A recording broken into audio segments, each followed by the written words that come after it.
tengo el honor y el placer de estar con el Padre César. Hoy nos va a hablar un poco sobre su pubertad, su adolescencia y sobre su vida, sus estudios, cómo fue su encuentro con Jesús siendo adolescente. ¿Cómo fue mi encuentro con Jesús? Buscando entre los papeles así de mi papá por esa, diríamos, soledad que sentía, en la crisis también de rebeldía que sentía hacia mi mamá. Diríamos que era paradójico que la defendía, pero en ciertos momentos yo mismo me portaba rebelde con ella, la hería, no me portaba del mejor modo. Entonces, muchas veces la conciencia me decía dentro de mí, yo recuerdo esa parte. Yo me decía, iba a rezar hacia la ventana de uno de los cuartos de las habitaciones nuestras que se estaba construyendo. Y yo le decía, Señor, mira, yo quiero ser un buen hombre. Y sé que lo voy a hacer, pero ¿quién me ayuda para poder ser un buen hombre? Esa era parte de lo que yo reflexionaba y en mi interior comentaba, y yo creo que oraba en su momento. Bien, en ese proceso de crisis, diríamos, de contradicciones en la conciencia, es cuando en su momento yo encontré entre un cajón así de papel y revistas de mi papá, encontré el libro Camino. Al abrir la primera página, ¿cuál fue la primera página que encontré? Decía, yo soy el camino, la verdad y la vida, con un corazón de Jesús. Eso me impactó. Después comienza Camino escribiendo así, por número va del 1 al 999, dice carácter. Y dice así, que tu vida no sea estéril, deja huella. Así comienza hablando de ese libro que es un clásico de espiritualidad. Bien, cuando yo empecé a leer ese libro, me di cuenta que era diferente a los otros libros que había leído. No obstante que eran libros bastante interesantes realmente. Bien, cuando yo empecé a leer poco a poco, fui descubriendo que era Dios el que estaba detrás. Y poco a poco me fui encontrando con Jesús. Eso realmente pasó así. Hay un momento donde seguí leyendo hasta que terminé el libro. Yo me recuerdo que en los últimos números yo no quería dejar de leerlo. Sabía que había encontrado al Señor, lo sabía. Y al final decía en el 999, ¿quieres saber el secreto para perseverar? Enamórate y no le dejarás. Esa frase a mí me quedó muy grabada. Yo la he recordado muchísimo. Fue como mi eje transversal en cuanto al amor, haber encontrado la fuente del amor en ese momento. Sí la había encontrado, no hay duda. Es una fuente que en su momento, en diferentes etapas de mi vida sacerdotal, yo lo he confirmado y lo he ratificado. Y se lo he dicho al Señor, tú sigues siendo ese amor que yo encontré. Ya la parte humana, afectiva, me decía que los amores humanos no se parecen a este amor divino. Aunque no tenga un cuerpo físico, como en su tiempo Jesús estuvo acá, sino sacramental, es auténtico y es real la presencia de Jesús. Eso para mí ya fue un momento grandioso. Uno de los frutos de ese encuentro fue comenzar a ir a misa todos los domingos. Antes no iba a misa. Recuerdo que fui a la parroquia donde me reunía con los scouts. Ahí normalmente era la parroquia de la Asunción, donde después hice mi primera confesión. Recuerdo que fue un momento muy bonito. Llegué temprano, solo había unas señoras y comencé. Yo recuerdo que iba buscando el sagrario. Lo decía así, vengo por ti. A ese Jesús que encontré que está en el sagrario, vengo a buscar y vengo por ti acá. Y me di cuenta que no sabía la doctrina, lo básico para participar en misa, el gloria, el credo. Y empecé a buscar también y a pedirle a mi papá que me consiguiera libros para formarme bien. Encontré la fe explicada del Leo XIII, el Catecismo Mayor de San Pío X, y estos fueron como mis grandes formadores en la parte doctrinal. Ahí aprendí lo básico de la fe, ahí me fui empapando, captando, grabando. Y una de las cosas importantes es que cuando encontré lo referente al sacramento de la confesión y cómo confesarse bien, yo entendí en ese momento que aunque había empezado a ir a misa desde los 14 y seguía yendo a misa y comulgaba porque no me sentía pecador, en su momento yo dije, definitivamente las reglas del Señor son otras. Y esas reglas implican que me tengo que confesar y voy a confesarme.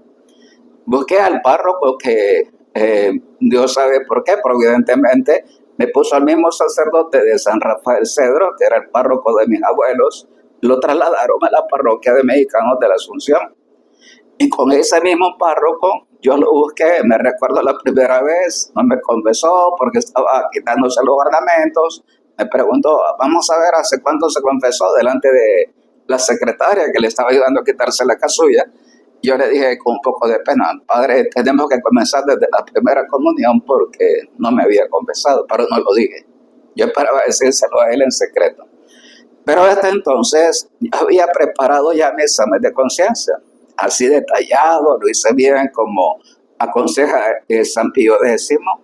Y era una conversión solamente de decirle en unos 2 minutos, como ese momento pasó. Fui entonces con el padre Leopoldo, al tercer intento ya me convocó después del mediodía, me hizo unas preguntas del catecismo y me dijo cuando me estaba examinando, me dice, usted está bueno para ser catequista. Mi respuesta fue la siguiente, no, yo no quiero ser catequista porque yo sabía que mi referente seguía siendo ser un laico político, casarme y formarme bien, como yo veía que era la vida del ingeniero José Revilla, el célibe laico de los Pudé. Desde entonces hicimos amigos con el padre. Yo recuerdo que el padre me dijo, vaya a la sacristía, yo le enseñé mi examen de conciencia y le dije, si falta algo, usted me dice. Él me dijo, lo chequeó así, después de que lo observó, dice, no, me parece bien, váyase a la sacristía y ahí voy a llegar. Mi confesión de 17 años, a los 17 años hice mi primera confesión, y ahí es donde rectifico, no me confesé de niño por miedo a que me pudieran pegar coscorrones. Esa fue la razón. No me confesé y me confesé conscientemente a los 17 años. Después de mi encuentro con Jesús fue un proceso de madurez y de concluir que realmente las reglas del Señor son diferentes a las nuestras, los hombres. Bien, desde entonces nos hicimos amigos con el padre y yo recuerdo que me decía frases así como en la siguiente, me decía el padre, siga dando buen ejemplo, usted da buen ejemplo aquí en la parroquia, siga así como está en la parroquia. Este mismo sacerdote en su momento, el padre Leopoldo, yo recuerdo que entre las cosas que aprendiera confesarse frecuentemente. Frecuentemente en su momento para mí era unas 2 o 3 veces en ese año. Y la segunda oportunidad que me confesé, el padre Leopoldo me puso la mano acá en la cabeza y me dijo así, ¿quieres ser sacerdote? Y me dijo lo siguiente, y estudie también en la UCA y yo le voy a pagar los estudios de las 2 partes, pero estudie y yo le voy a ayudar.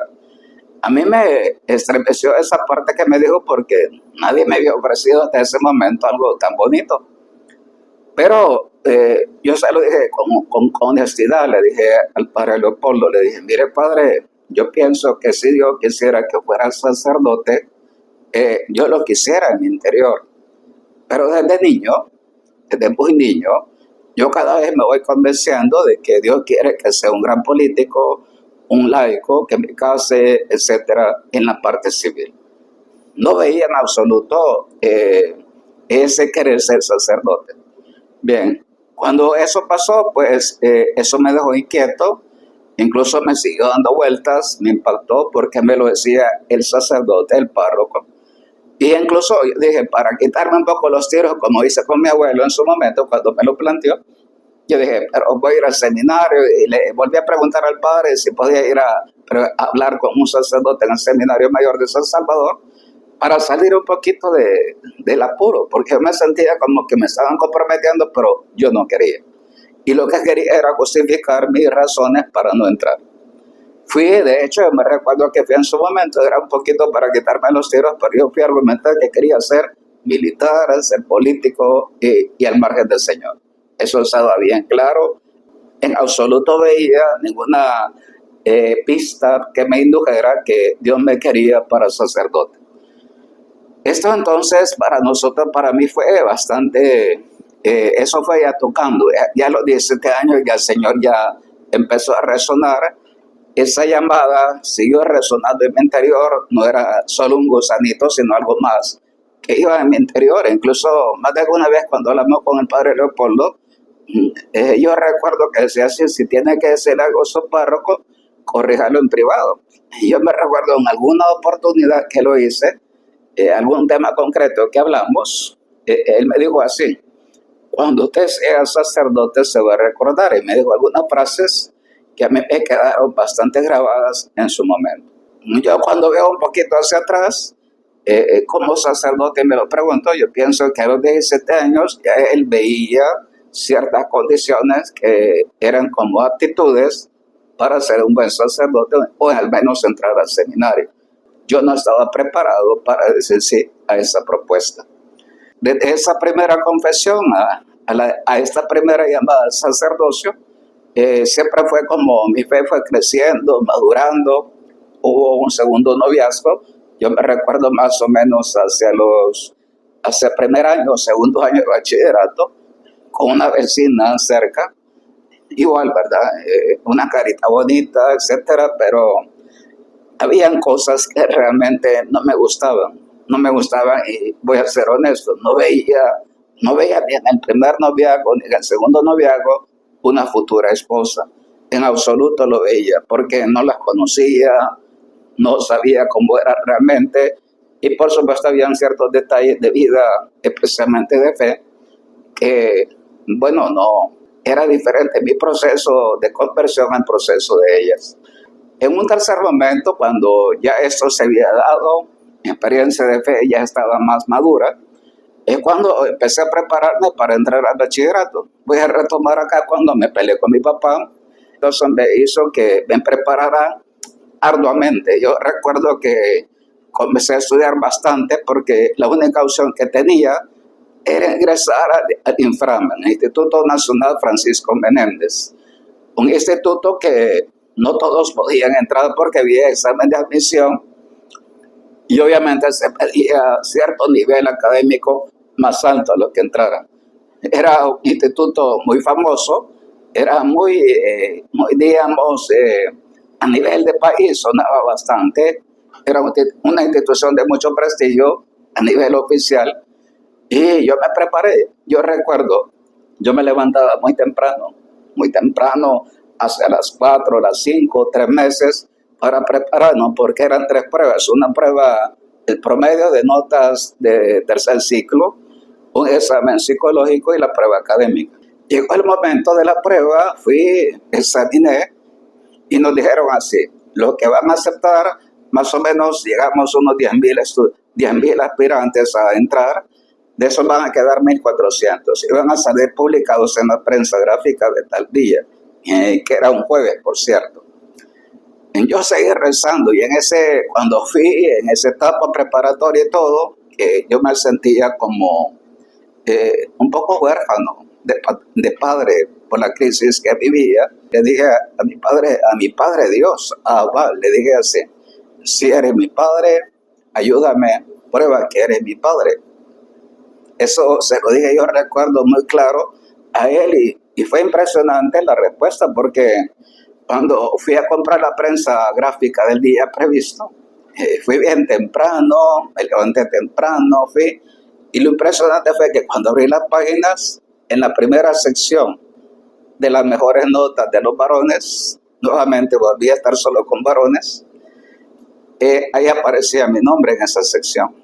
Ya cuando entramos y nos incorporamos al Inframe. Y por último, ¿dónde estudió bachillerato y la universidad?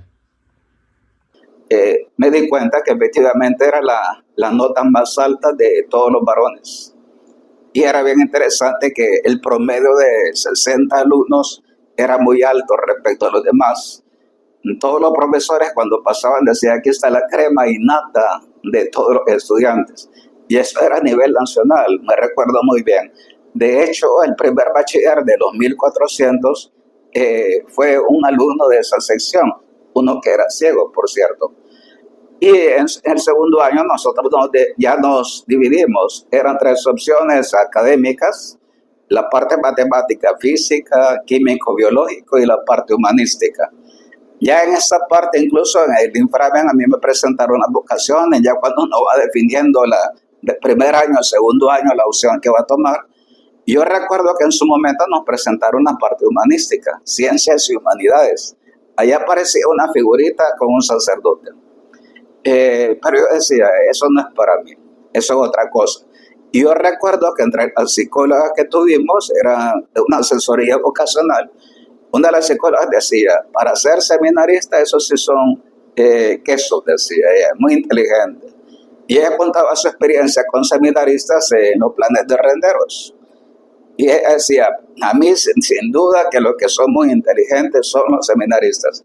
En mi interior yo decía, eso no es para mí. Yo soy un buen estudiante, pero no creo que sea mi camino porque tampoco estoy en el top más alto, ¿verdad? No lo estoy. Bien, esto para mí ya fue importante porque, gracias a Dios, la experiencia fue creciendo. En el 80 fue que mataron a Monseñor Romero. Yo egresé de bachillerato del 81. Yo recuerdo que entre las homilías que escuchaba de Monseñor era parte de lo que era parte de escuchar la YSAX de ese tiempo. Yo escuchaba las homilías siempre a las 9. En ese tiempo el único que le escuchaba era el padre César. En mi casa no lo escuchaban porque yo ponía la radio. Oscar Romero dijo así, es de una experiencia que él vio con jóvenes del Senado de San José, jesuita. Él dijo que recomendaba, y que así como los jóvenes al terminar el bachillerato, a los 18 se confirmaran, yo no estaba confirmado. Él dijo así, yo recomiendo que ese proceso lo siga. Y yo lo asimilé, dije, voy a hacer así. Y a los 18 años, que era el 81, yo pedí formarme y me preparé para confirmarme a los 18 años en la Don Juan.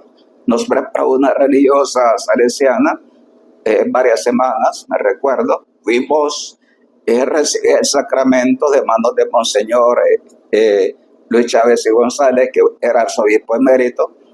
Y la experiencia ya fue calando, ya era el momento donde Dios poco a poco iba fraguando. Yo recuerdo que la sor que nos preparó era sor Margarita Trejos, una costarricense. Ella también me lo dijo así en su momento, me dijo, ¿no quieres ser sacerdote, César? ¿No quieres ser sacerdote? Yo recuerdo que decía, no, yo voy a hacer otra cosa, pero no es que calara. Me había calado más lo que me dijo el párroco cuando me propuso el sacerdocio.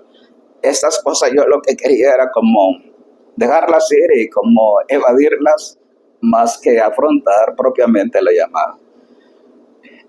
En esa etapa hubo el segundo noviazgo, ya en su momento terminé el bachillerato a los 18 años, ya estaba confirmado, pero la universidad estatal estaba cerrada. Y en el 80 explotó precisamente la guerra civil en El Salvador.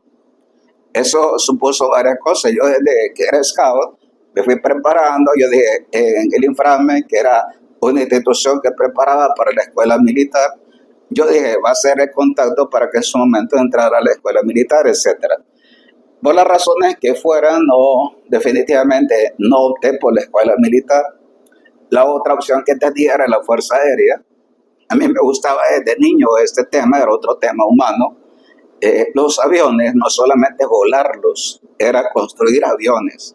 Ese era el sueño. Pero era obvio que este era un sueño de un cipote. Y yo hice el intento incluso de ir a la Fuerza Aérea, incluso le pedí a un general que era amigo de mi papá una recomendación para acercarme. Hablé con un capitán, me recuerdo, cuando fui, pero el ambiente que encontré, yo dije, no es eso lo que quiero. Ya la guerra civil había comenzado, entrar ahí significaba muchas cosas, ir a pelear, ir a jalar el gatillo, etcétera, y otras cosas que se percibían en el ambiente. Yo en ese momento me eché para atrás y dije, mejor espero, voy a esperar. De hecho, en el 82 esperé, no estudié. Yo sabía, pero en el fondo yo decía, Señor, así como me ayudaste para entrar al bachillerato, yo te pido que me ayudes.